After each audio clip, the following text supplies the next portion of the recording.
سارا سعودی عرب میں چلے جاؤ تو سعودی عرب میں کیا کرتے ہیں لوگ؟ وہ ساری رات جاگتے ہیں، سارا دن سو جاتے ہیں۔ یہ تھوڑے روزہ ہے کہ ساری رات جا کے تو سارا دن سو جاؤ، شام میں اٹھو ساری رات۔ یہ ہمارے روزے کیا ہیں کہ پلاننگ ہو رہی ہے جی افطاری کی کرنی ہے جی، 2-3 گھنٹے پہلے تو عورتیں لگ رہی ہیں برت افطاری بن رہی جی، دسترخوان تک دسترخوان سج جائے، جو پیسے نہیں ہوتے دسترخوان سجانا ہے، ہر چیز دسترخوان پہ ہو۔ وہ روزہ اس نے کھلنا، ہم نے کھا کے پکوڑے بھی، سموسے بھی، چاٹ بھی، دہی لیا اور کر ادھر دے، دودھ لیا، دودھ سوڈے بن جانے نے، ہٹ جا پیچھے، کھا کے چلے ہوئے نا۔ پھر تراویاں کہنے 8 کتنے ہوندیاں تراویاں،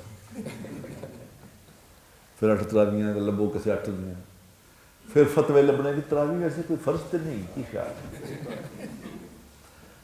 پھر کہیں گے غامدی صاحب نے سنو یار، غامدی صاحب کہہ رہے سنو کہ تراوی کوئی فرض نہیں کی، اسحاق صاحب نے سنو، علی مرزا صاحب نے سنو کہ تراوی ہے کہ نہیں ہے، کیونکہ وہ ہمت ہی نہیں، چھوڑے کچھ نہیں۔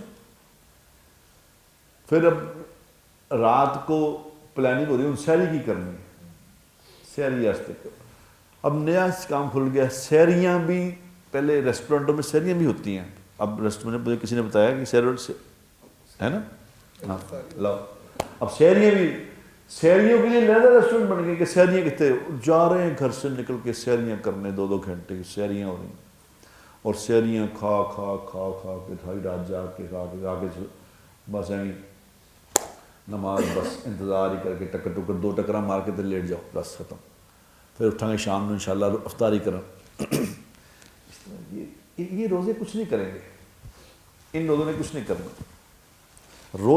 روزے کا حق ادا کرو میرے دوستو، روزے کو اس طرح سے رکھو۔ حضور اکرم صلی اللہ علیہ وسلم روزہ پتہ کیسے افطار کرتے تھے پتہ ہے؟ کھجور اور پانی بس، کھجور اور پانی بس،